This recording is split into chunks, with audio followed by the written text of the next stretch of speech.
Kaip išrašyti sąskaitą tapus SVS dalyviu, netikruoju PVM mokėtoju?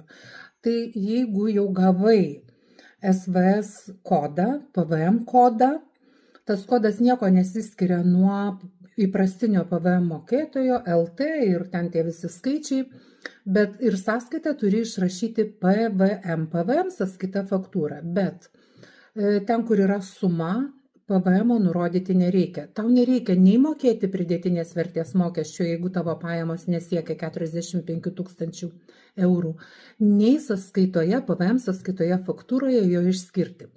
Ir dar žinutė vykdantiems individualią veiklą pagal pažymą.